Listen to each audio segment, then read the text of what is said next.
morning, students. Myself, P.L. Narada, Assistant Professor, Government College, Kanwas. And today I am going to teach you a poem, Preludes, by T.S. Eliot. Preludes का मतलब होता है प्रस्तावना. ये बहुत ही important कविता है और ये कविता सभी कॉम्पिटिटिव एग्जाम्स के लिए उपयोगी है. सो प्लीज़ पूरी कविता को ध्यान से पढ़िए.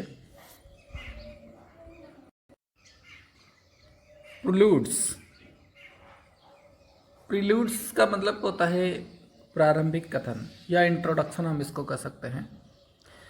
सबसे पहले स्टूडेंट्स हम टी.एस. इलियट के बारे में थोड़ा सा इंट्रोडक्शन पढ़ लेते हैं. टी.एस. इलियट, इसकी जो फुल फॉर्म है Thomas Stern Elliot.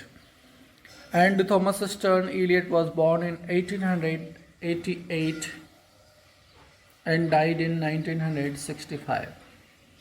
He was a modern poet. Modern कविताएं लिखता है. He was American born British poet, essayist, publisher, playwright and literary critic.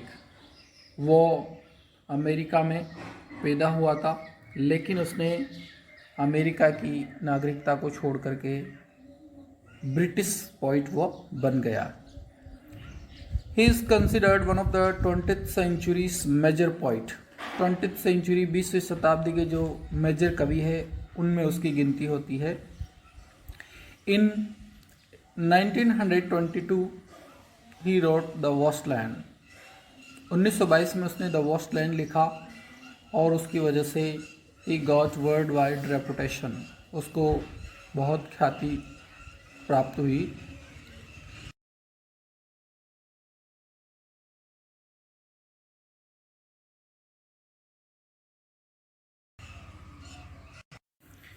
This poem was published in 1917 in his collection Prufrock and other observations. Prufrock and other observation, उसका जो collection छपा उसमें ये कविता publish हुई थी. इस कविता में क्या बताया गया है? This poem is about drudgery, vast and isolation of the modern life. आधुनिक जिंदगी की जो बोरियत है, आधुनिक जीवन जो बोरियत से भरा हुआ है, वास्ट, बेकार की चीज़ों में जो हम उलझे हुए हैं, आइसोलेशन, एकांतपन या खालीपन जो हम महसूस करते हैं, उन चीज़ों पे इस कविता को सेट किया है. कविता लंदन के लोगों की लाइफ को बताती है. इसका जो अर्लियर ड्राफ्ट था उसमें कवि ने लंदन सिटी का जिक्र किया था, लेकिन बाद में कविता को यूनिवर्सल बनाने के लिए, सार्वभौमिक बनाने के लिए लंदन सिटी का नाम इसमें से हटा दिया गया. The poem is set in the grimy and dingy place. कविता जो है बहुत ही भद्दे गंदे जगह पे सेट की है. And the monotonous life of the people of that city, और उस शहर के लोगों की बोरियत भरी जिंदगी को बताती है. उस शहर से मतलब लंदन शहर से था, लेकिन बाद में कविता में से लंदन शहर का जिक्र हट. This poem contains 4 parts. इस कविता में 4 भाग हैं. प्रत्येक भाग जो है अलग अलग टाइम का वर्णन करता है. जैसे पहला जो पार्ट है वह विंटर इवनिंग से स्टार्ट होता है, लेकिन कवि ने फ्लैशेस के रूप में, जैसे हम सिनेमा घर में जाते हैं वहाँ पे तरह तरह की जो फ्लैश है उनको जोड़ करके एक मूवी बना दी जाती है. तरह तरह के जो सीन हैं उनको जोड़ करके एक मूवी बना दी जाती है. इसी तरह से कवि ने हमें लंदन शहर के तरह तरह के चित्रों को वर्णित करके इस कविता में सम्मिलित किया है. The winter evening settle down. The winter evening settle down, that means it is the time of winter evening. Winter की शाम सेटल डाउन व्यवस्थित कर रही है। सर्दी की जो शाम है वो सेटल कर रही है, व्यवस्थित कर रही है। With smells of steaks in passageways, passageways गलियारों में, with smell of sticks, sticks बदबूदार मांस, सड़ा हुआ मांस, उसकी बदबू आ रही है।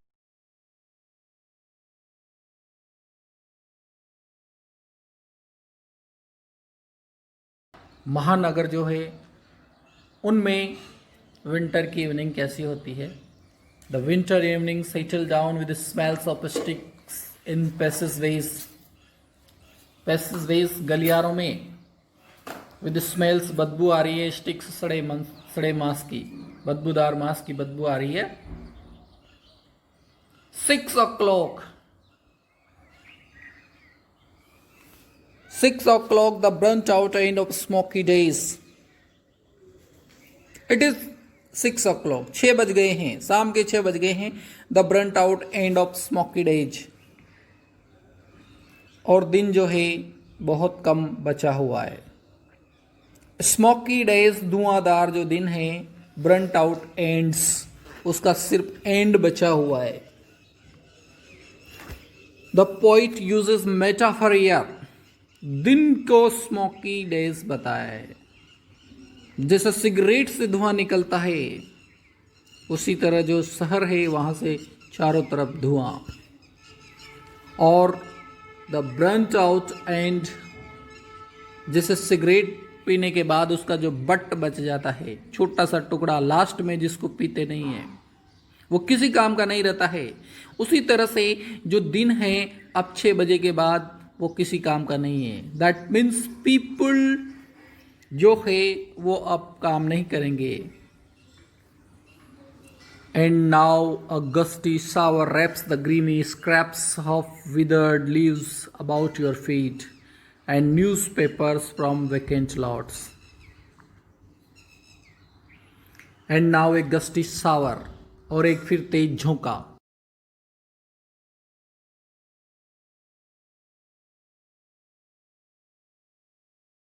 मैले कुचेले स्क्रैप्स, टुकड़ों को, किसके टुकड़े? ऑफ लीव्स, पत्तियों के, अबाउट योर फीट, तुम्हारे पैरों से, विदर्ड, सूखी हुई, मुरझाई हुई सूखी जो पत्तियां हैं उड़ उड़ करके जो राहगीर रास्ते में चल रहे हैं उनके पैरों से लिपट जाती है। एंड नाउ गस्टी शावर्स, तेज बौछार का झोंका, रैप्स लपेट देता है, विदर्ड लीव्स, सूखी हुई पत्तियों को, द ग्रीमी स्क्रैप्स, मेले कुचेले जो पत्तियों के टुकड़े हैं उनको, अबाउट योर फीट, तुम्हारे पैरों से। कवि ने यहाँ पर बहुत ही शानदार शब्दों में कहा है, जब आप शाम के 6 बजे वहाँ पे मेट्रोपोलियन सिटी में, महानगरों में निकलते हो, तो गंदे जो टुकड़े हैं कागज़ के, पत्तियों के, वो उड़ उड़ के आते हैं और तुम्हारे पैरों पे लिपट जाते हैं। And newspapers from vacant lots, vacant lots खाली जगह जहाँ पे अब कोई नहीं है, वहाँ से न्यूज़पेपर आते हैं और उड़ करके तुम्हारे पैरों से लिपट जाते हैं। द शावर्स बीट, बौछारे, the showers beat on broken blinds and chimney pots. इस समय क्या होता है? द शावर्स बीट, बौछारे टकराती है, शावर्स बौछारे, बीट टकराती है ऑन ब्रोकन ब्लाइंड्स, टूटे हुए पर्दों पे, ब्रोकन ब्लाइंड्स, टूटे हुए, चिमनी पॉट्स जो है उनसे, चिमनियाँ, फैक्ट्री की जो चिमनियाँ हैं,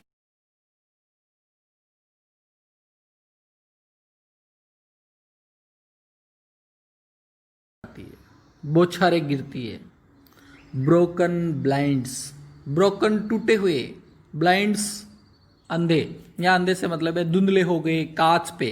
कौन से कांच? चिमनी पॉट्स, उन चिमनियों के। और वहाँ पर बौछारें टकराती है, बौछारें गिरती है। बारिश की बौछारें कहाँ गिरती है? उन चिमनियों के कांच पे जो कि मैले कुचेले हो गए हैं, जो टूटे हुए हैं। And at the corner of the street a lonely cab horse stems and stamps. चूंकि कवि ने पहले ही हमें बता दिया, दिन किसी काम का नहीं है। जैसे सिगरेट का टुकड़ा जो बचा रहता है वो किसी काम का नहीं रहता है। At the corner and at the corner of the street, और उस गली के नुक्कड़ पे, corner of the street, corner कोने पे, ऑफ द स्ट्रीट गली के, अ लोनली अकेला केब हॉर्स बग्गी वाला घोड़ा, स्टिम्स एंड स्टैम्प्स, स्टिम्स नाक से सांस छोड़ता है एंड स्टैम्प्स पैर को ठोकता है। जब घोड़ा सांस लेकर के छोड़ता है तो उसको स्टिम्स बोलते हैं, एंड स्टैम्प्स वो पैर को फटकार रहा है। घोड़ा गाड़ी खड़ी हुई है, कोई पैसेंजर नहीं है, इसीलिए वो घोड़ा बेटा बैठा जो है परेशान हो जाता है रुका हुआ। स्टिम्स नाक से सांस छोड़ता है एंड स्टैम्प्स पैर को ठोकता है। And then the lighting of the lamp, और इसके बाद लैंप जल जाते हैं वहाँ पर शहर में। And then lighting of the lamp, lamp की रोशनी आ जाती है, लैंप जल जाते हैं। देख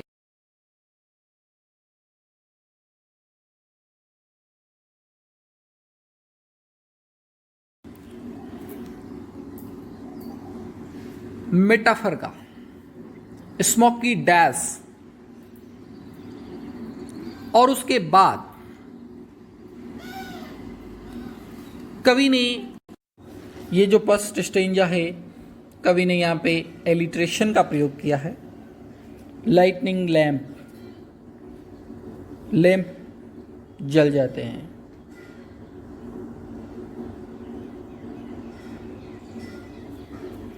और कवि ने यहाँ पे टी.एस. इलियट जो है सिबिलियंट का प्रयोग करता है। सिबिलियंट एक फिगर ऑफ स्पीच होता है जिसमें एस साउंड जो है बार बार रिपीट होता है। स्मेल, जैसे यहाँ पे स्मेल, स्टेक्स, पैसेस, सेक्स, स्मोकी, ये जो यस साउंड की ध्वनि बार बार रिपीट हो रही है, इस सिबिलियंट अलंकार होता है। और इस तरह से पहला जो स्टेंजा है उसमें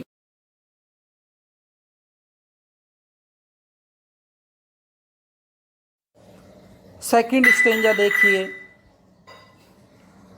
the morning comes to consciousness of faint stale smell of beer. जो मेट्रोपोलियन सिटी है उनकी मॉर्निंग कैसे होती है? The morning comes to consciousness of faint stale smell of beer. फिर मॉर्निंग का टाइम होता है जो हमें कॉन्शियस कर देता है, जो हमें सजग कर देता है। Faint stale smell of beer, beer की स्मेल आ रही है। स्टेल बदबूदार, स्मेल फेंट हल्की, बियर की हल्की बदबू आ रही है।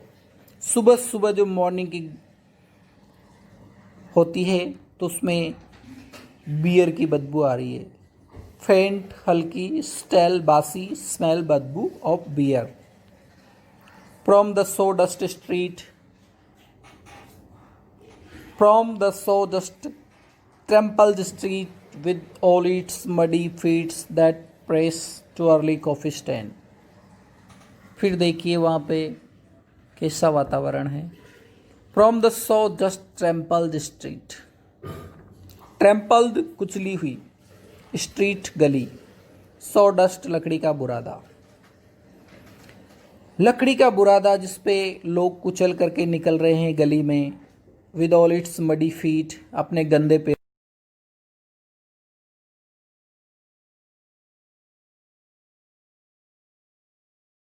पीने के लिए वो जा रहे हैं। टू अर्ली कॉफी स्टैंड्स, गंदे पैरों से लोग गली को कुचलते हुए कॉफी स्टैंड की ओर आगे बढ़ रहे हैं।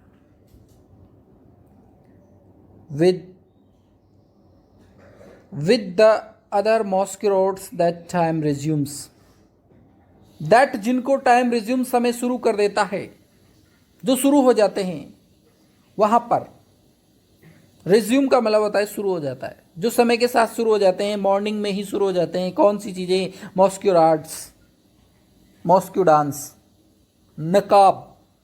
मॉस्क्यूराट्स का मतलब होता है नकाब पॉस, नकाब नृत्य, जिनमें मॉस्क पहन करके डांस किया जाता है ताकि दूसरे को पता नहीं चले कि ये कौन व्यक्ति है।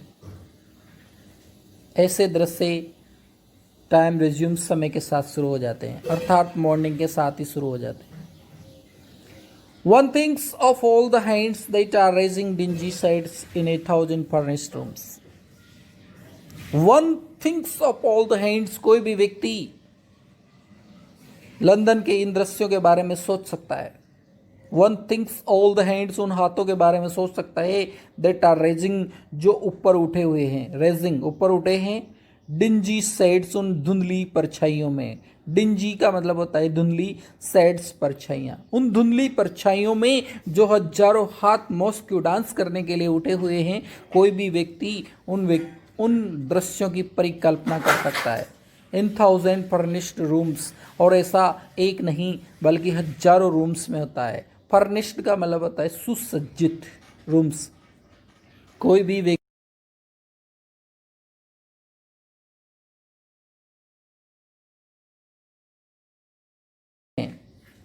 द पोइट यूजेस हियर हाइपरबल, कवि ने अतिशक्ति अलंकार का प्रयोग किया है।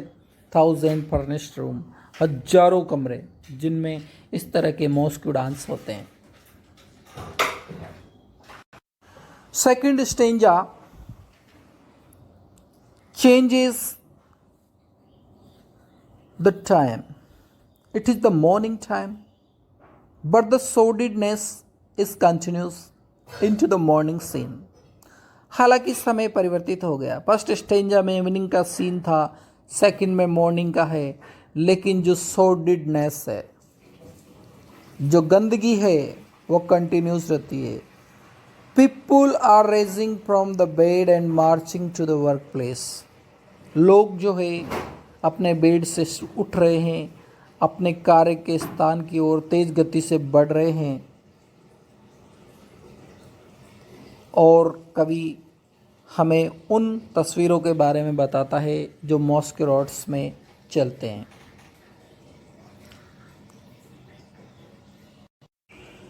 दे are running to coffee stand, वे कॉफी स्टैंड की ओर चल रहे हैं जल्दी जल्दी से। और जो कर्टेन्स है, जो गंदे कर्टेन्स हैं, उनको हटा दिया जाता है और उनकी जगह नए कर्टेन्स लगा दिए जाते हैं।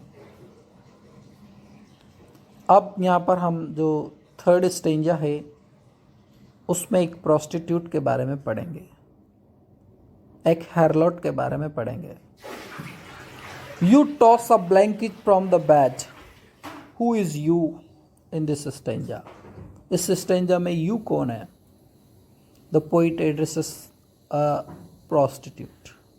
प्रोस्टिट्यूट के बारे में कवि बता रहा है। यू टॉस द ब्लैंकेट, तुमने कंबल, ब्लैंकेट कंबल को टॉस कर दिया, उछाल दिया है, फ्रॉम द बेड, बेड से।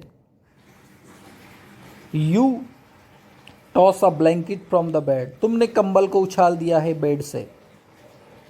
यू ले अपॉन योर बैक, तुम पीठ के बल लेटी हुई हो। एंड वेटेड, और इंतजार कर रही हो। The word waited is very important. Prostitute starts her business with the starts of the morning. जैसे ही सुबह होती है, प्रोस्टिट्यूट अपना जो व्यवसाय है उसको शुरू कर देती है। दो, यद्यपि, यू डॉज, तुम ऊँग रही हो, dozed. And watch the night revealing 1,000 sordid images.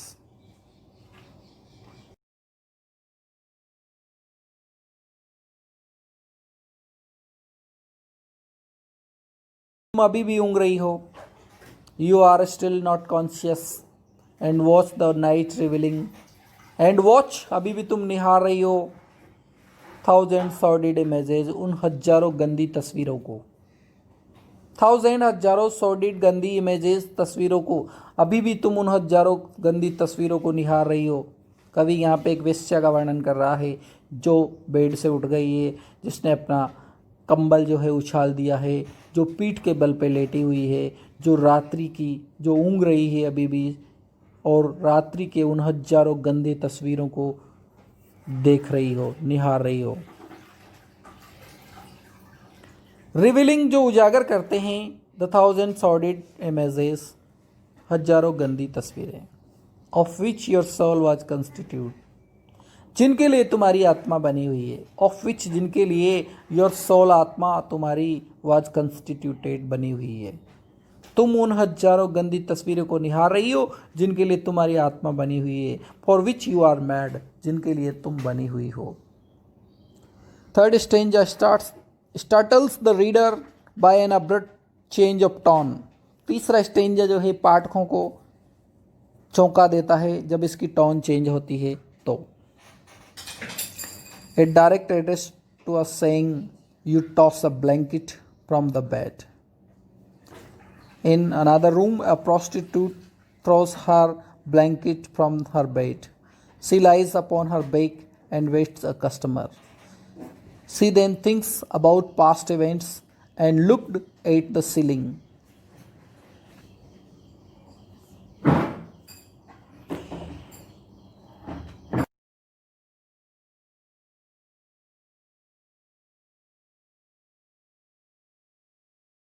मन में जो विचार आ रहे हैं वो उसी तरह से आ रहे हैं जैसे लैंप की रोशनी सीलिंग पे फड़फड़ाती रहती है, जैसे कोई लैंप जल रहा हो और उसकी परछाई छत के नीचे वाले जो भाग होता है उसको सीलिंग बोलते हैं, जैसे सीलिंग फैन, छत का पंखा, सीलिंग, वहाँ पर रोशनी जो है फ्लिकर कर रही है, फड़फड़ा रही है। यहाँ पर आप इस इमेज को देखिए, जैसे रोशनी, किसी चिमनी की रोशनी सीलिंग पे फड़फड़ाती रहती है, वो रुकती नहीं है, स्थिर नहीं रहती है। उसी तरह से वो जो प्रोस्टिट्यूट है उसके मन में वो रात वाले जो सीन हैं वो आ रहे हैं। हालांकि वो उनको पूरी तरह से याद नहीं कर पा रही है कि कौन सा कस्टमर पहले आया फिर कौन सा कस्टमर आया।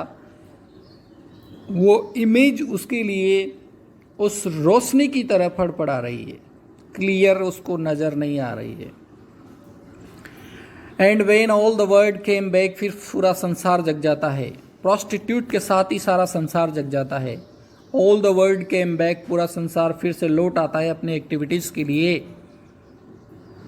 And the lamp crept up between the shutters and the light crept up between the shutters. देखो रोशनी के लिए कवि ने क्या लिखा है, लाइट, रोशनी, क्रेप्ट अप, रैंक करके आती है बिटवीन द शटर, शटर के बीच में से, शटर के बीच में जो छोटी सी दरार है उसमें से रोशनी उस कमरे में आती है जहाँ पे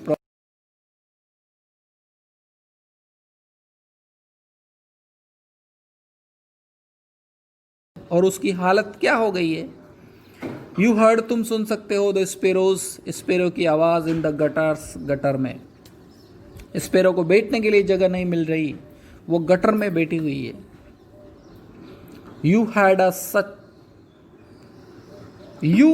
सच a vision of the street as the street hardly understand. You यहाँ पे प्रोस्टिट्यूट को संबोधित करते हुए कवि कहता है, you had such a vision, तुम्हारे मन में ऐसा विजन है, ऑफ द स्ट्रीट, गली का, as the street hardly understand, जिसको गली खुद भी नहीं समझ सकती। कवि क्या कर रहा है प्रोस्टिट्यूट से कि तुम्हारी स्थिति और उस गली की स्थिति एक जैसी है, उस गली पे भी हजारों लोग जो है गुजरते हैं और तुम्हारी ज़िंदगी में भी हजारों लोग रोज चेंज होते हैं। उसी तरह से तुम्हारी लाइफ है। इसलिए कवि कहता है, you had a vision of the street, तुम्हारे मन में उस गली के बारे में एक विजन है, as the street hardly understand, जिसको गली खुद नहीं समझ सकती। Sitting along the bed's edge where you curl the papers from your hair. Sitting along the bed's edge, edge का मतलब होता है किनारा, तुम उठ कर के बेड के किनारे पे बैठ गई हो। प्रोस्टिट्यूट वेश्या के बारे में कवि लिख रहा है कि उठ करके बेड के किनारे पे बैठ गई है। Where you curl the papers from your hair, और जहाँ पे तुम तुम्हारे बालों में उनको कर्ल कर रही हो, कर्लिंग पेपर लगा रही हो। यू कर्ल द पेपर्स, तुम पेपर के द्वारा, योर हेयर तुम्हारे बालों को कर्ल, गुंगराले कर रही हो। कर्ल का मतलब होता है गुंगराले। प्रोस्टिट्यूट अपने बालों को गुंगराले कर रही है ताकि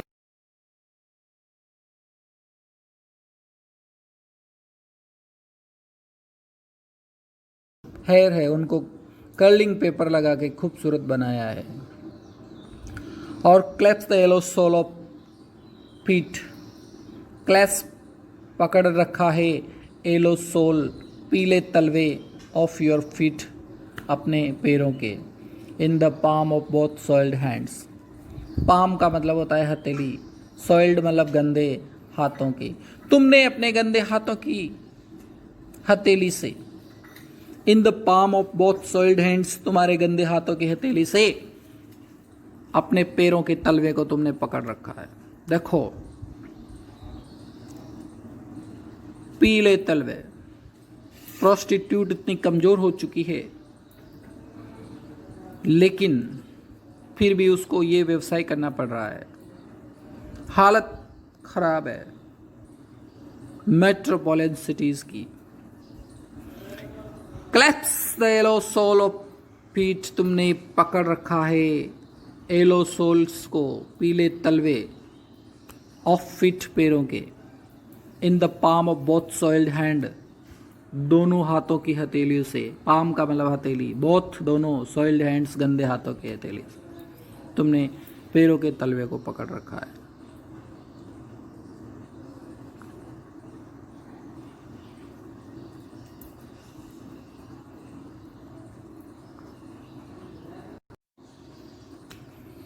In the fourth stanza, the poem moves further and the poet becomes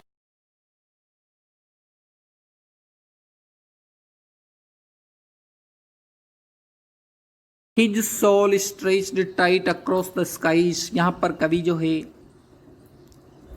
उस शहर के बारे में बताता है। हिज सोल, उस शहर की आत्मा, स्ट्रेच्ड फैली हुई है, टाइट अक्रॉस द स्काईज, आसमान तक, स्वर्ग तक। यहाँ पे स्काई जो है सिंबल है हेवन का, प्रतीक है, क्योंकि कवि जो है प्रतीकात्मकता का प्रतिनिधि कवि था। हिज सोल, उसकी आत्मा, स्ट्रेच्ड फैली हुई है, टाइट अक्रॉस द स्काईज, आसमान तक। अर्थात ये जो शहर है इसमें किसी एक कोने में ही नहीं बल्कि हर कोने में ऐसा हो रहा है।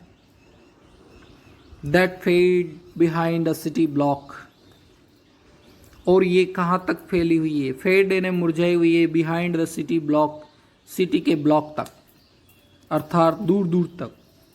सिटी के जो 4 ब्लॉक है, चूँकि हम जानते हैं लंदन शहर को टेम्स नदी ने 2 भागों में 2 बार बांट रखा है, अर्थात 4 ब्लॉक में उसको बांटा हुआ है।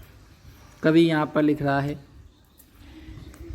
तुम्हारी जो आत्मा है वो दूर दूर तक फैली है, आसमान तक। That fade behind a city block, और जो एक सिटी ब्लॉक तक जाकर के ख़त्म होती है। फेड का मतलब मुरझा जाती है, ख़त्म होती है। और ट्रैम्पल्ड बाय इंसिस्टेंट पिट, तुम्हें कुचला जाता है उन इंसिस्टेंट पिट के द्वारा। इंसिस्टेंट का मतलब होता है कंटिन्यूअस, निरंतर चलने वाले। ट्रैम्पल्ड मतलब कुचला जाता है। 8, 4 and 5 और 6 o'clock, 4 बजे, 5 बजे, 6 बजे जो लोग घरों पे काम से लौट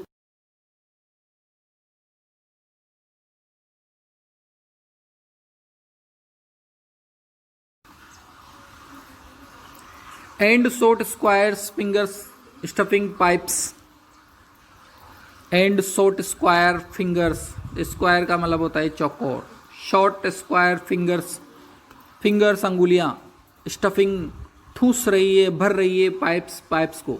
देखो यहाँ पे कवि ने छोटे बच्चों की स्थिति के बारे में बताया है। छोटी छोटी अंगुलियां जो है पाइप भर रही है। हुक्का, पाइप्स से मतलब है हुक्का। And short square fingers stuffing pipes, छोटी छोटी जो अंगुलियां हैं वो पाइप भर रही है। छोटे छोटे बच्चे जो है पाइप भरने का काम करते हैं। एंड इवनिंग न्यूज़पेपर्स, फिर शाम का अखबार जो है वो भी आपको इन चीज़ों के बारे में अवगत कराता है, बताता है। Evening newspaper informs you about the sufferings of the helots और प्रोस्टिट्यूट और the suffering of the children's.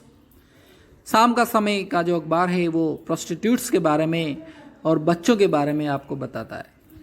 And eyes अज्योर्ड of सर्टेनिटीज, और आपकी आंखों को सर्टेन कर देता है।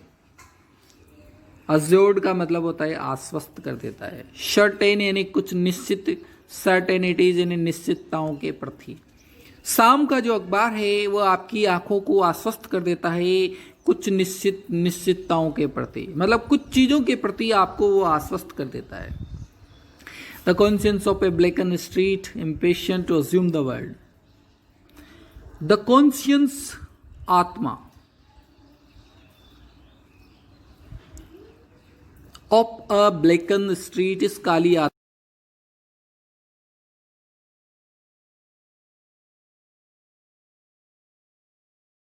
ब्लैकन स्ट्रीट, काली गली।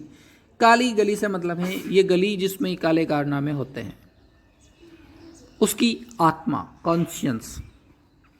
इम्पेशेंट, अधीरता के साथ, अज्यूम, स्वीकार करती है द वर्ल्ड, इस संसार को।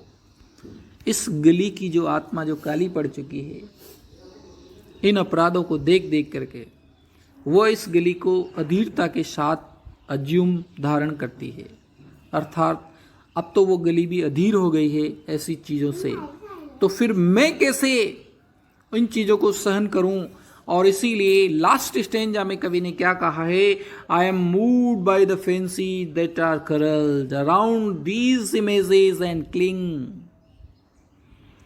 The notion of some infinitely gentle, infinitely suffering thing. I am moved, मैं प्रभावित होता हूं बाय फैंसीज, उन कल्पनाओं के द्वारा, दैट आर करल्ड, जो लिपटी हुई है। जब मैं इन फैंसीज को देखता हूं, जब मैं ऐसी स्थितियों को देखता हूं तो मैं बहुत प्रभावित होता हूं। दैट आर करल्ड, जो लिपटी हुई है। I am moved by fancies that are curled, मैं इस तरह की कल्पनाओं से बहुत प्रभावित होता हूं। Around these images, in image के चारों ओर जो है। कवि यहाँ पे देखो कितने अच्छे शब्दों में कह रहा है कि जब मैं इन चीज़ों को देखता हूँ। अराउंड का मतलब चारों ओर, दीज इमेजेस, इन तस्वीरों के चारों ओर। कवि ने जो तस्वीरें दिखाई हमें, जैसे प्रोस्टिट्यूट की तस्वीर दिखाई, बच्चों की तस्वीर दिखाई, उन तस्वीरों की बात कर रहा है कवि। क्लिंग का मतलब चिपकी हुई है।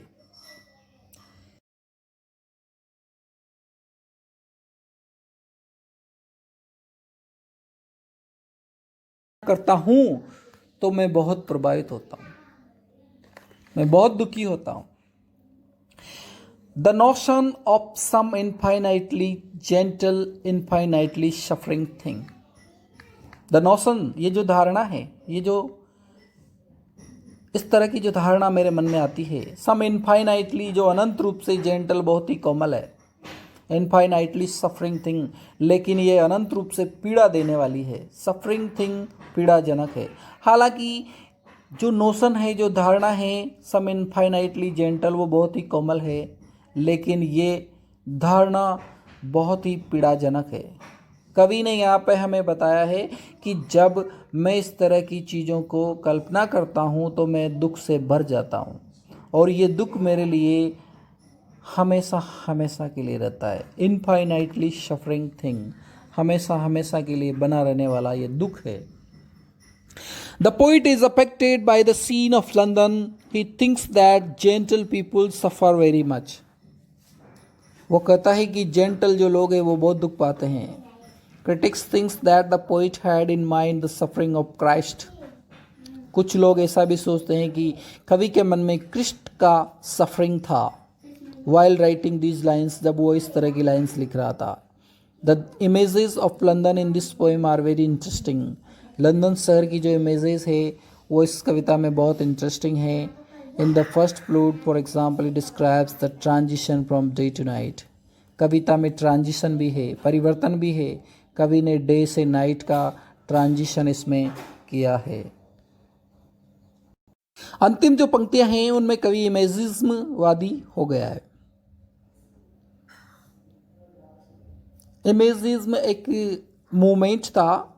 Imagism was an organized modernist literary movement lead by Eliot friend and editor Ezra Pound and in which Eliot participated.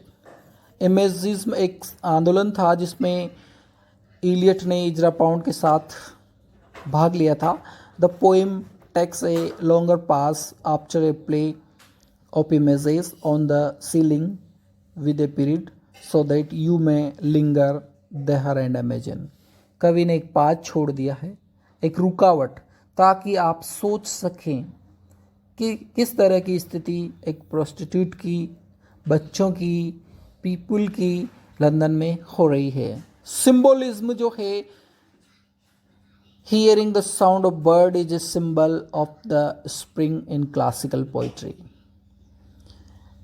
इसमें जो स्पेरोज की जो आवाज़ है वो भी एक सिंबोलिज्म है जो कि क्लासिकल पोइट्री की एक विशेषता है।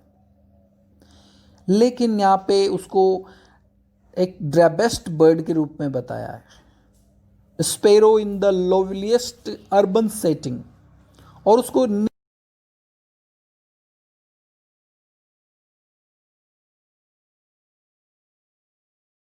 लंदन जैसे शहर में एक अच्छे पक्षी को बैठने के लिए जगह नहीं है। The sky is also symbol of haven. Sky जो है वो भी हेवन का सिंबल है। तो स्टूडेंट्स, इसी तरह से और कविताएं पढ़ने के लिए इस चैनल को सब्सक्राइब कीजिए ताकि आपको नई नई कविताएं पढ़ने को मिल सके। Thank you.